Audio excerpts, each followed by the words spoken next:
was a story that made international news. Remnants of a controversial scientific experiment dating back to the 1950s had been uncovered in a Melbourne laboratory.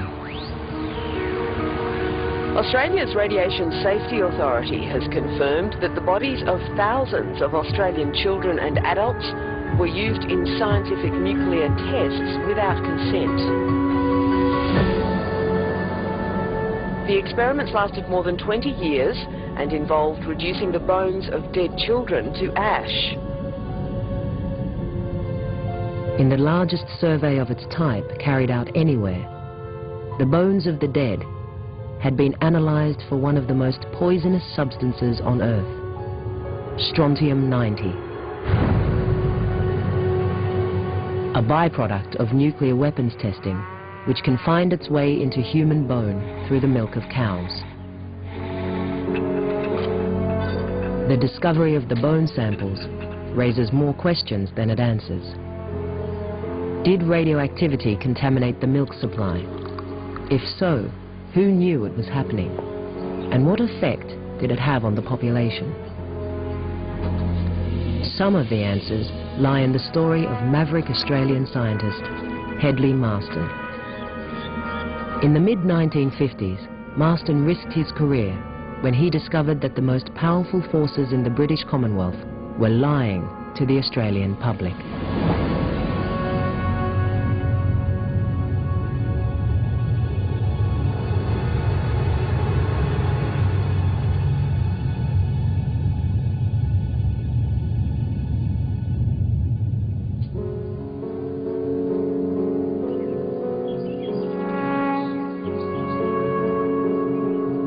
For Hedley Marston, the trouble began in late 1955.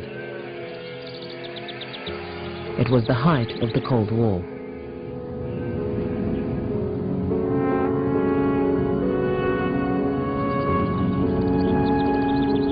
Unknown to Marston, Australia's Federal Security Agency, ASIO, had begun investigating his background. Why, it asked, had a communist newspaper published flattering articles about him? Was he a communist sympathizer?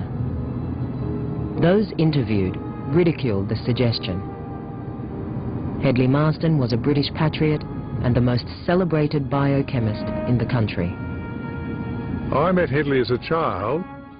He had this enormous charm, but as a child I always thought it was a bit sus. And the more I've learnt since, the more I've learnt that the charm was only a weapon to achieve his ends. For more than 20 years, Marston had run the Division of Animal Nutrition for Australia's foremost scientific organisation, the CSIRO.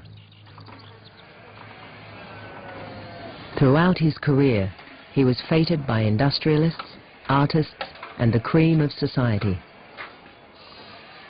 His fame came as a result of a major scientific breakthrough. On a large tract of coastal land in South Australia, sheep and cattle were wasting away and dying on what appeared to be good pasture. The discovery of a lack of cobalt and copper in the soil saved hundreds of farmers from ruin and helped turn similar regions around the world into fertile grazing land. Marston's staff had made the discovery that he bathed in the glory. He was honoured as a Fellow of the Royal Society of London and championed as a hero by Australian farmers. He ruled with an iron hand. He ruled by fear. He certainly saw nothing wrong in the least with appropriating all his junior officers' results, because he was the head of the division and they were just junior officers. And he regarded himself as being like the conductor of an orchestra.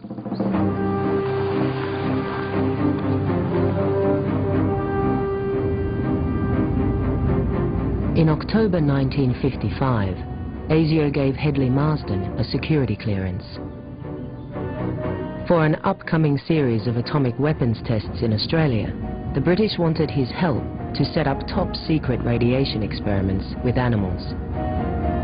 His work on the project would spark the bitterest dispute in Australian science. From October 1955, Hedley Marston became an essential component of the British atomic tests. Little did they know the kind of man, the ego of this man.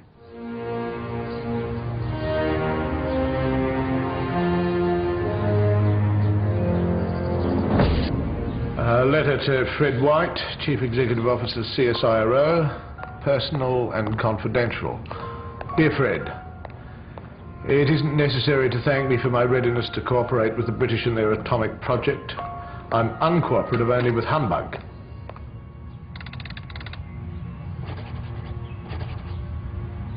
My own negative feelings about CSIRO becoming involved in military secrets has always been clear.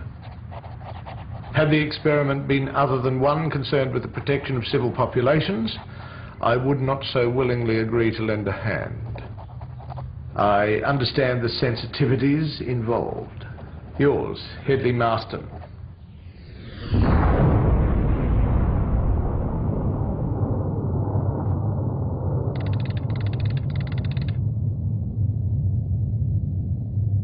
Britain had already exploded 3 atomic devices in Australia. But no effort had been made to measure the impact of radioactive fallout on the continent.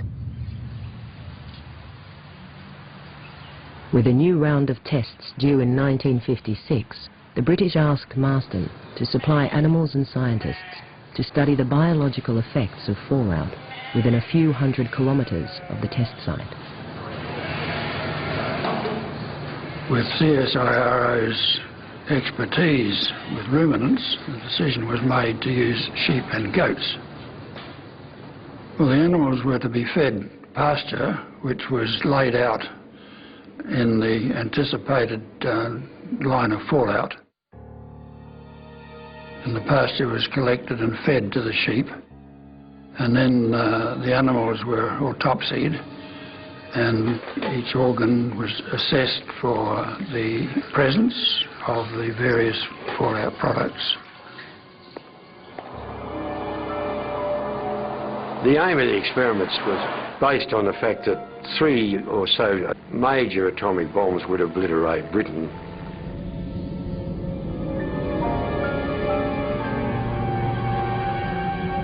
There are those that were killed, but there would be all those survivors. What were you going to feed them?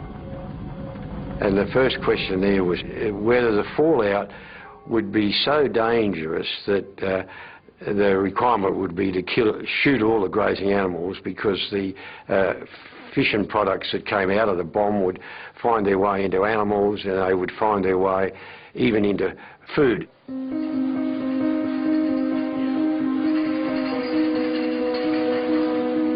Marston received sensitive measuring equipment from the British. But he soon realised their experiments were poorly conceived and would certainly fail. If he was running them, as he privately desired, they would be far different.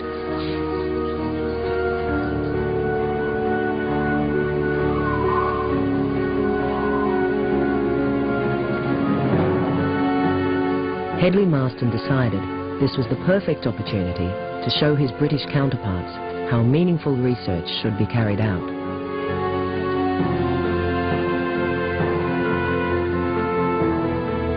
He would design his own experiments, which were both clever and audacious.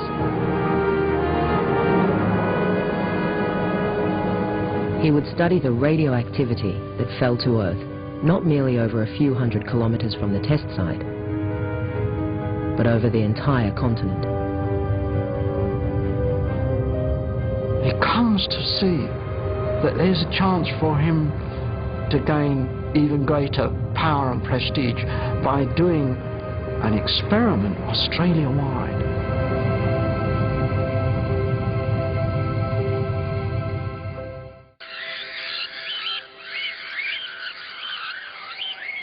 For his experiments, Marston would use sheep and cattle to investigate the uptake of iodine-131, one of the dozens of radioactive isotopes created during an atomic explosion. Well, it was clear that one of the biologically important radionuclides was radioiodine. And the advantage of radioiodine is that it has a very clear exposure path, and it's quite easy to measure. If it gets onto grass or pasture and it's eaten by the sheep, some of it will pass straight through, but a lot of it will go to the thyroid gland and concentrate there. And of course the thyroid gland is in the throat, and it's quite easy to excise the thyroid gland, take it out of the sheep and send it back to the laboratory for careful monitoring. Hedley didn't tell the owners of the sheep and cattle the use to which they were going to be put.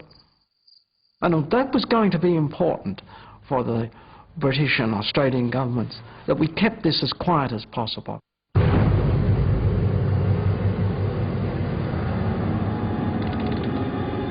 Information about radioactive fallout was considered classified by the nuclear powers. The first the public heard of the dangers came in 1954, when an American hydrogen bomb test in the South Pacific yielded 3 times more destructive power than expected.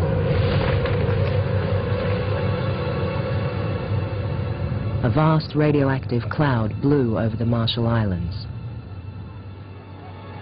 The inhabitants suffered severe burns and nausea. Fallout also engulfed a Japanese fishing trawler, the Lucky Dragon. The Japanese fishermen were exposed to relatively high doses of radiation, and the radio operator died. Now, it was impossible to keep the lid on this story. And gradually, the realization that these atmospheric explosions contained hidden dangers.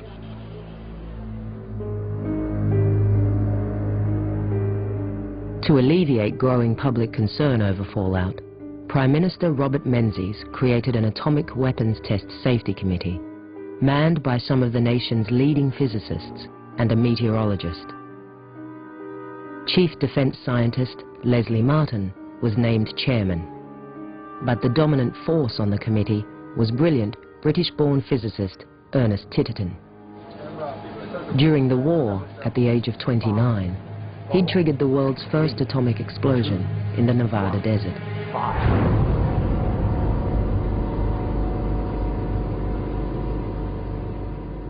In the early 1950s, Hedley Marston's close friend Mark Oliphant invited Titterton to establish a school of physics at the new Australian National University in Canberra. Sir Ernest was very much a nuclear bombardier. He really did believe that nuclear weapons had a role to play in preventing another catastrophe like the Second World War. He also had quite a clear view in his own mind that radiation was not dangerous.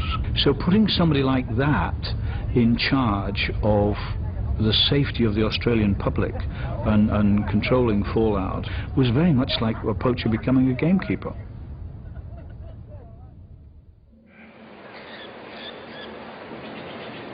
The Safety Committee's role was to ensure weather conditions were suitable for firing at all future tests. It would also independently monitor radioactive fallout at 34 locations across the country. The Safety Committee let Hedley know that they were also measuring I-131 around the country as well as he was, and they had a different kind of system. They had this sticky paper, and that collected, settled dust. It trapped fallout, and they were able to measure it.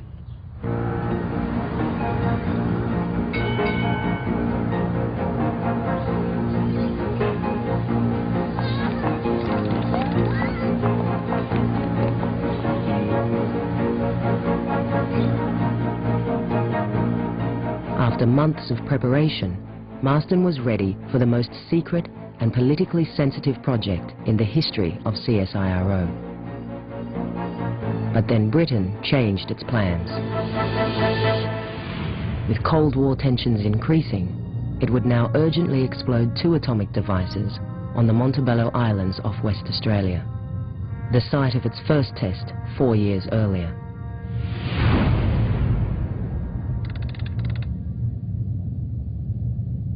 2 explosions at the Montebello Islands during '56 were used by Hedley to check his procedure, to check the equipment, and to check that he was ready for the Maralinga show, as he liked to call it. I carefully had people send in a sample thyroid test just to make sure everything was going, and the thyroid arrived in suitable condition and so on. And lo and bloody behold, Montebello had come on.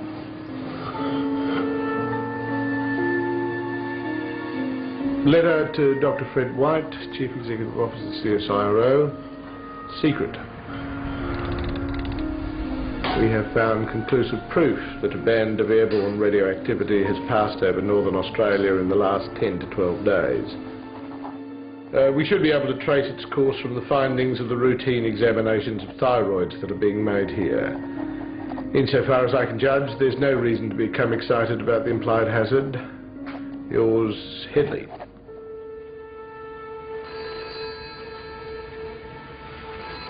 Weeks later, news came through that another atomic trial was imminent on the Montebello Islands. But Marston had suffered a heart attack. It could not have come at a worse time.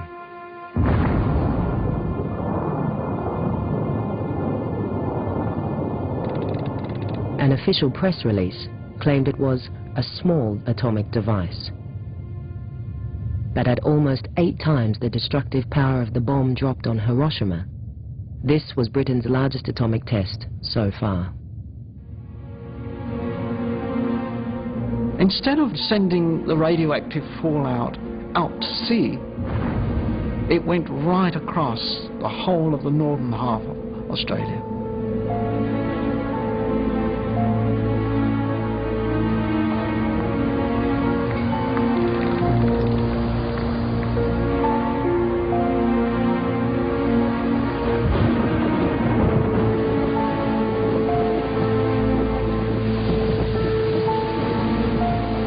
A few days later, a technician on the other side of the continent was calibrating a Geiger counter for the Australian Air Force.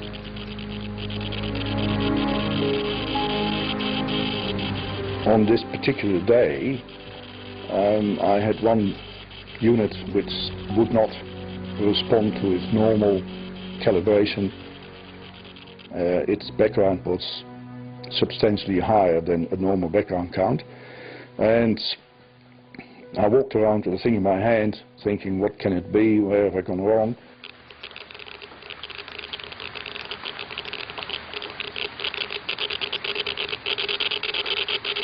And as I approached the window, the count started to increase. And I thought, it's strange, so I stepped back and it reduced, and then I got suspicious, so I started running the Geiger counter around the actual window frame. And I may add, it was raining cats and dogs in Brisbane at that particular time. Stuck it outside, and the count went off its rocker. And obviously we're having radioactive rain. Within 1 hour, a car turned up with a couple of officers, and they removed the Geiger counters we had there that we had repaired, as well as the radioactive material.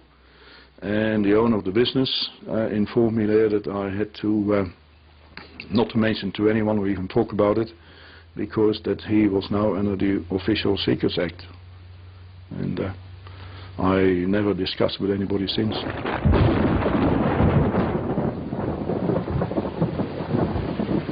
That day, radioactive rain fell throughout Queensland. As much as the government tried, it could not contain the story. For the government, it was an absolute disaster, because we have this prospector near Cloncurry boiling his billy as the story goes, and his billy as the story goes, and his Geiger counter goes berserk. This prospector raises the alarm.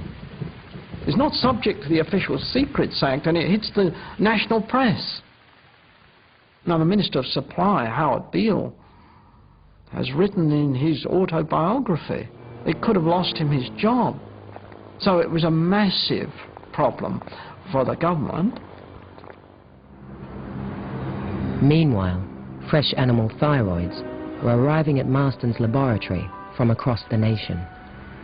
The thyroids were put into the radiation counter.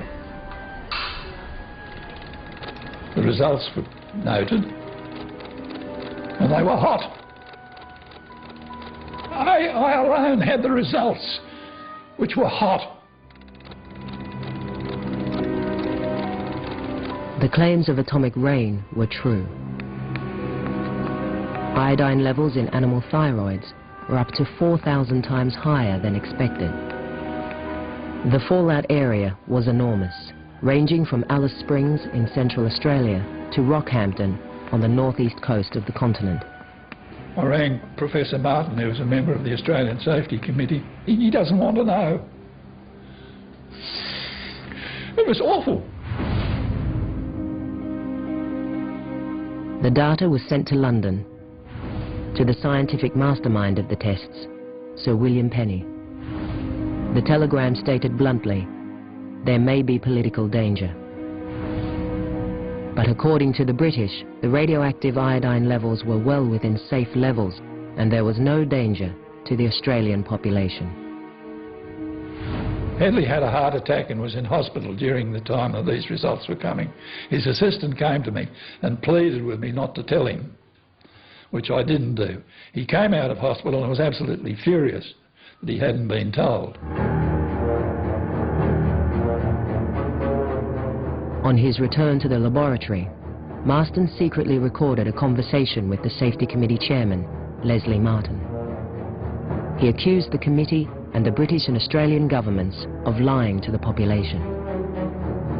Les, this is getting just beyond the damn joke. If things got away from you, we took in good faith there was no fallout on the continent. Well, it was official report coming from the minister. You must have the paper clippings from about that time, and there's no possible harm to befall anybody. It is the most disgusting thing I've ever seen, and that will make every scientist indignant, and I should imagine stir up the socialists. We just lack confidence in anybody now. Hedley didn't like physicists. But physicists were beginning to pronounce on biological matters. That is, the impact of radiation on, and the hazard of radiation in the human population. How dare they, thought Hedley.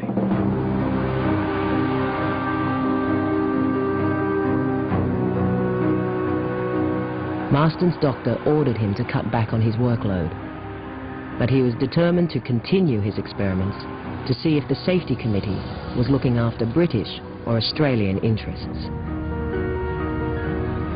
He expanded his thyroid collection points around Adelaide, the closest city to the tests. And unknown to the Safety Committee, he would also monitor radioactivity in the air over the city. Fortunately, an American scientist, Professor Perry Stout, had set up a rather splendid piece of equipment the year before to measure natural radioactivity in the air over Adelaide. Perry invented this filtering device which would suck 20 or 30 litres of air through a filter pad which would sift out anything radioactive. They then simply measured that with a Geiger counter. And he did that up on the roof of the nutrition laboratory in Adelaide. And he plans to use that just in case the city was contaminated.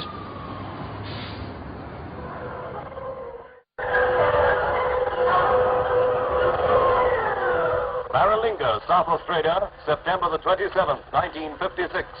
5 p.m. South Australian time.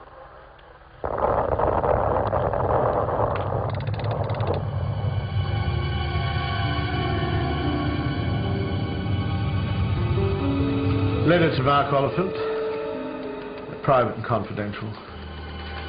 Oh, my dear Mark, I'm more worried than I can convey about the expensive quasi-scientific pantomime that's being enacted at Maralinga under the cloak of secrecy. And even more so about the evasive lying that is being indulged in by public authorities about the hazard of fallout. I nearly blow a gasket every time I think of it. Apparently, Whitehall and Canberra consider that the people of northern Australia are expendable.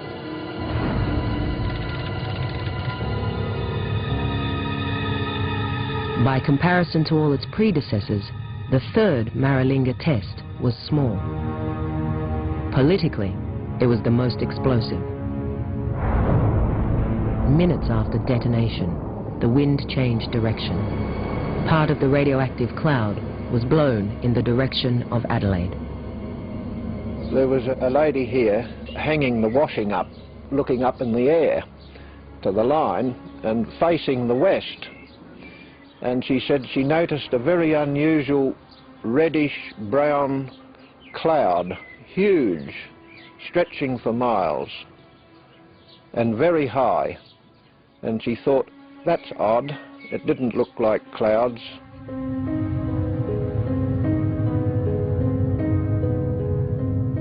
Being a farmer and always interested in the weather, this was a strange day. At 4 o'clock in the afternoon, a grey, streaky cloud come over from the northwest, and all of a sudden it went completely dark. It wasn't normal, and I didn't find out until next day that an atomic bomb had been let off at Maralinga.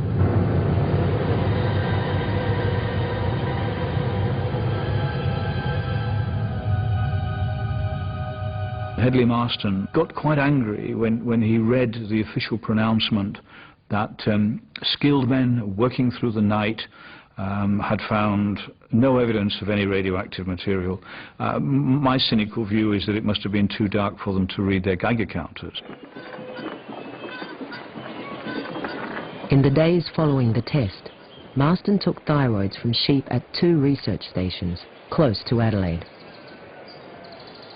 He measured radioactive iodine levels up to 5,000 times higher than normal. The results from Perry Stout's air sampling were equally disturbing. Instead of having counts of around 20 per 100 seconds on a normal day as a result of natural background radiation, he received the day after the bomb test counts of 96,000.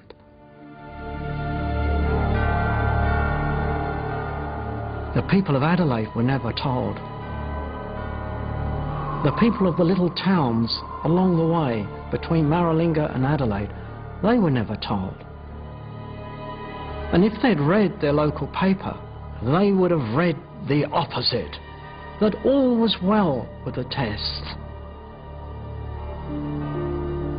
2 weeks later, Marston wrote to Mark Oliphant, the Director of Physical Sciences at Titterton's University in Canberra. He detailed an extraordinary admission by Safety Committee Chairman Hedley Marston about how the test had been let off in haste.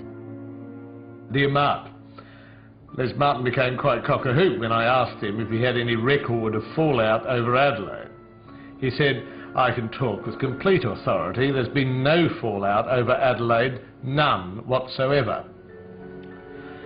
When I showed him our observations, he collapsed and stated, no reports regarding the third bomb have been submitted to me. I left this baby to Titterton. It was a very small one. Later, he broke completely and said, the pressure was on. Please remember the pressure was on. I'll leave no stone unturned to ensure that the essence of the report is published.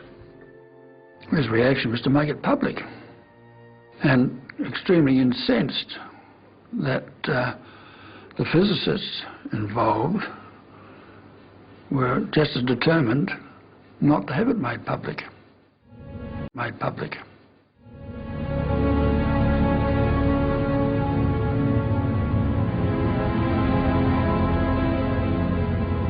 When Marston threatened to publish his fallout findings, the Australian Intelligence Service, ASIO, marked his file Scientist of Counter-Espionage Interest.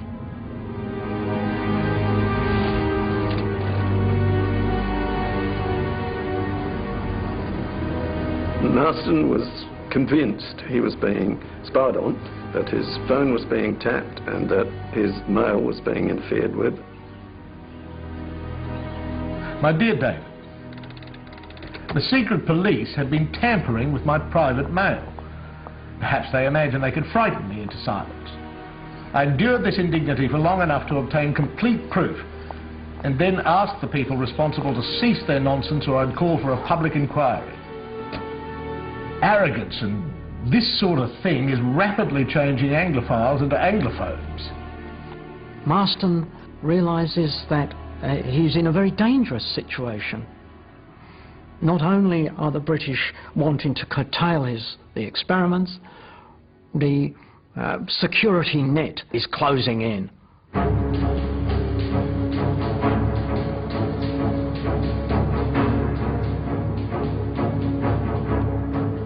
It had become the most politically charged dispute in Australian science. In his report, Marston accused the Safety Committee of lying to the Australian people about fallout. His findings of iodine-131 in sheep and cattle were proof that large areas of the Australian continent had been contaminated. This, he said, would result in increased cases of thyroid cancer in humans. But Marston went further.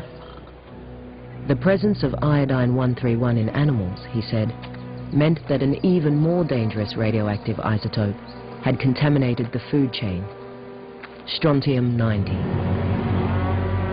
We have low levels of Strontium-90 falling out of the atmosphere at that time and landing on the herbage, being eaten by the cow, accumulating like calcium does in the milk of cows, are then in this concentrated form, it's called biological magnification, going down the gullets children.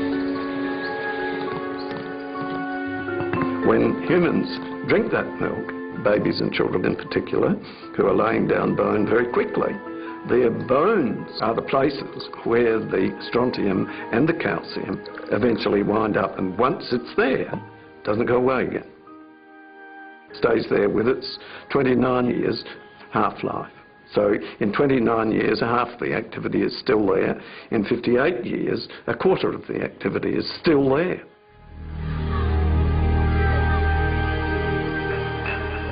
If Marston was correct, Strontium-90 uptake would be dramatically increased by government policy, which guaranteed a half pint of milk daily to every schoolchild. There is a very serious likelihood that internal radiation from Strontium-90 may, after a latent period of some years, result in many painful deaths from cancer of the bone. Your unequivocal assurance that Marston was now on a collision course with the most powerful forces in the British Commonwealth. If he published his report, as he threatened, it could jeopardize future atomic testing in Australia. The British demanded Marston return their test equipment, and Ernest Titterton, the new head of the Safety Committee, insisted he delete his attacks on the committee's competence and his claims about Strontium-90 contamination. Marston had never measured Strontium-90, but in his report he left no doubt where his detractors would find it. He states right at the end of his report, the proof will be found in the bones of children.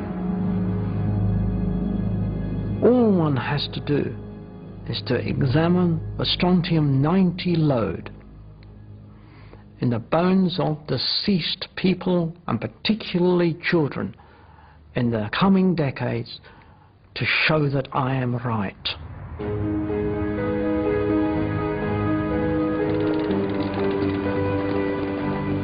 During the late 50s, I was employed by the Department of Supply in Perth, and as part of my duties I was asked to attend a large public hospital and receive from the pathology department of that hospital a package which I was to on forward to the eastern states. On receiving this package, I identified bones as being those of young children. Thought to myself, bloody hell, what's going on here?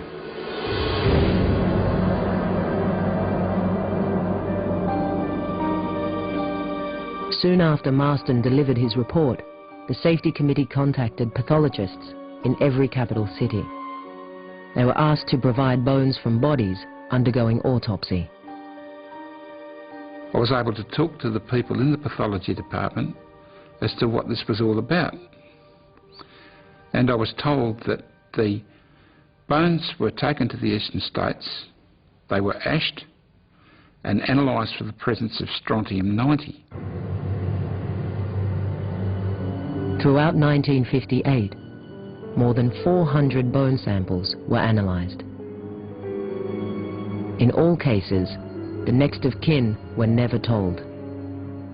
The Secretary of the Safety Committee wrote to all of the participating pathologists very early in the program a letter saying it may have occurred to you that the general public would not take kindly to the question of removal of bones for purposes of radioactive testing, and I therefore ask you to treat this matter as confidential.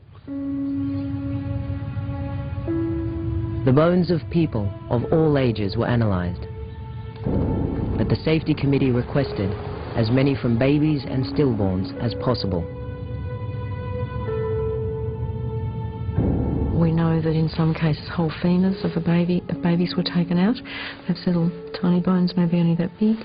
In other cases it was skull samples, vertebrae, because they could easily be taken out from autopsy. In Titterton's first report to the government, Marston's suspicions had been realised.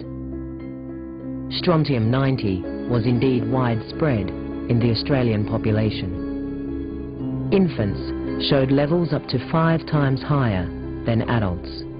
But the levels, Titterton claimed, were well below the safety threshold and would not cause damage to cells or result in cancer.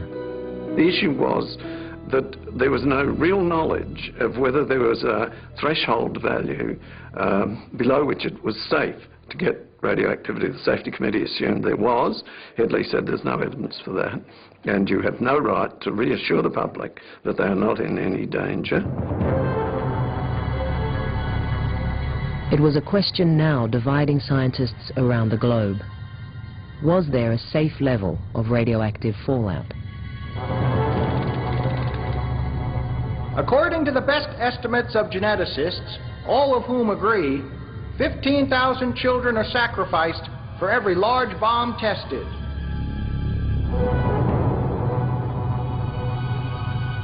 It is possible there is damage. It is even possible, to my mind, that there is no damage. And there is the possibility, furthermore, that very small amounts of radioactivity are helpful. But the most dramatic assessment came at an international conference attended by Mark Oliphant. 20 of the world's leading scientists warned strontium-90 could irreversibly damage the human race. Oliphant came back very reassuringly to Marston, saying that the kind of opinions that were now emerging internationally on this question of fallout were entirely vindicating his own opinion. Finally, in August 1958, after 18 months of stalling by the Safety Committee, Marston succeeded in publishing an edited version of his report in a respected CSIRO journal. But far from the political explosion Hedley Marston had predicted, the story was only reported in a small circulation farmers' newspaper. The major city papers ignored it completely. Why didn't the Sydney Morning Herald? Why didn't Melbourne's Age? Why didn't Adelaide's Advertiser? When this article talked about the contamination of one of the cities of Australia and across the whole of Australia. Hedley was pretty sure that the government used its influence to ensure that the media did not pick this up. The politicians didn't want the Australian public alarmed, having got themselves into this mess.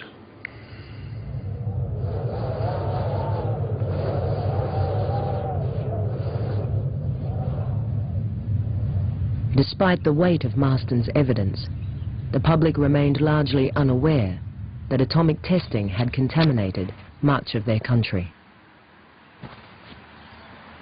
But then in 1959, something unexpected occurred.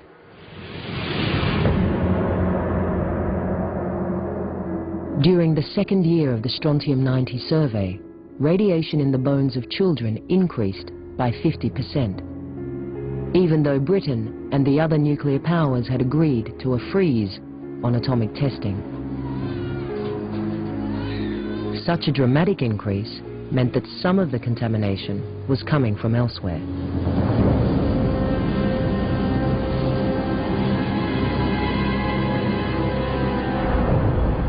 The only possible source was from past American and Russian hydrogen bomb explosions, which had sent Strontium-90 into the stratosphere and was now slowly falling to Earth. Increased use of bigger and bigger devices by the Americans and the Russians meant that fallout was now becoming a global problem. So that everybody on Earth was getting a dose of radiation. And the consequences of this, if it had gone unchecked, would have been quite significant.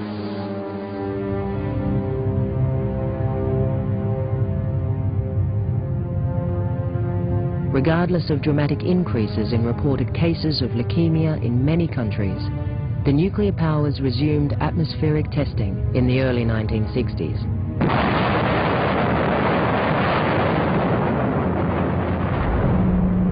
In 1962, the world rocked to about one nuclear explosion a week. And the levels of fallout were just going up dramatically. It really was getting to the stage where would it all end? A few years ago, scientists of the U.S. Department of Agriculture, working in cooperation with the Public Health Service and the Atomic Energy Commission, developed a laboratory method for removing radioactive strontium-90 from milk.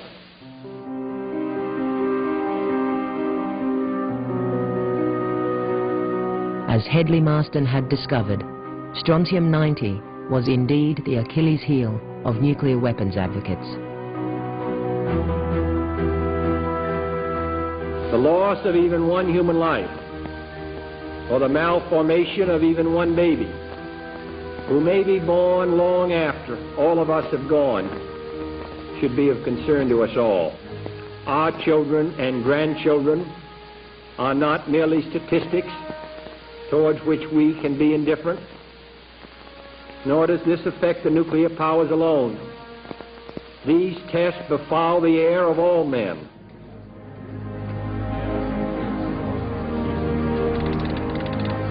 Finally, in response to growing public concerns about fallout and evidence from around the world of rising strontium-90 levels in human bone, the atomic powers agreed to stop atmospheric testing. All future explosions would now be carried out underground. By now, as far as Hedley was concerned, it was too late and too little. I think he probably would have felt vindicated, but I think the wound was so deep at the time that it was a persistent scar as far as Hedley was concerned.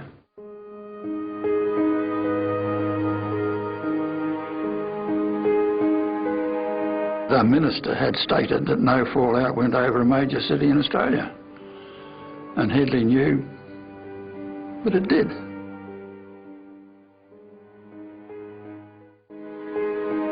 Hedley Marston monitored 6 of Britain's 12 atomic tests in Australia. 2 of the tests, he found, resulted in radioactive contamination of cities and grazing lands, raising the question of the long-term health consequences for people living in the fallout areas.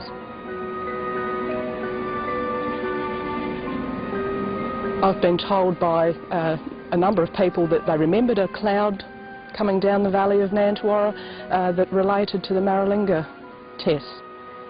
And there's speculation, local speculation I suppose, that it may have something to do with the what seems to be a high number of cancer deaths in our district. I would love to know, if there is some truth in that story. It's too late to save my late husband, I guess, but it would be nice to have some answers. Unfortunately, the epidemiology is very difficult, and it would certainly be clouded in the case of radioactive contamination by chemical contamination because of the vast amounts of chemicals which were used as well, many of them extremely carcinogenic. Where there's a very definite increase in the incidence of anything but cancer in particular, if there is an event such as that which could be assigned a causative role, then one has to be very, very careful not to deny the possibility that that could be so, and in fact I think that possibility is often denied.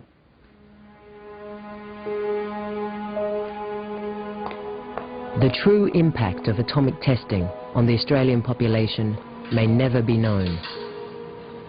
But the evidence that contamination did occur lies within the remnants of the Strontium-90 bone survey. The full extent of the program was astonishing. Over 2 decades, bones had been taken from more than 21,000 bodies, making it more than twice the size of a United Nations global survey. It was a very, very big business over 20 years, and just to think of all of those samples of ash bone lying there in storage and being used was something of a shock.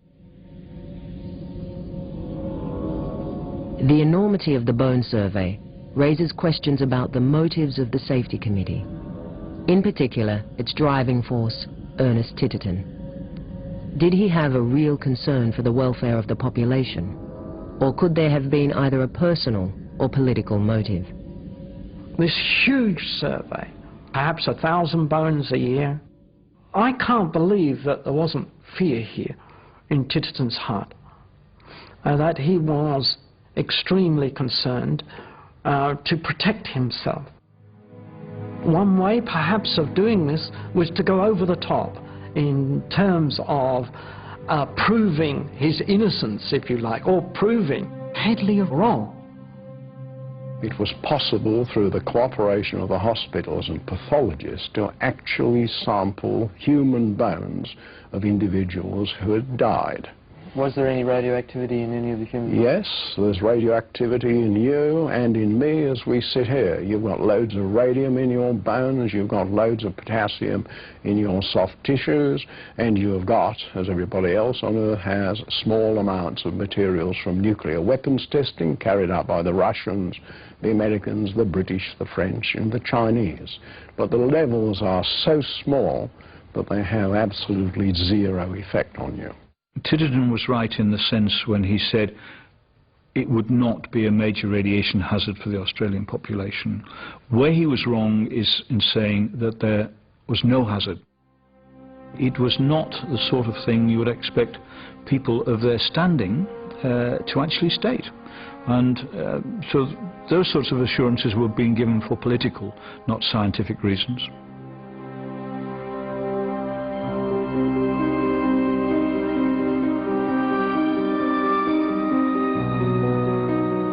It was not a term that was used at the time, but Marston was a whistleblower.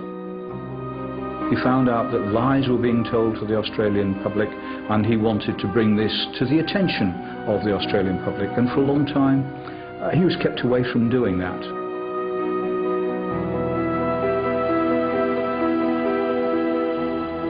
If Hedley had not had the anger he had and the conviction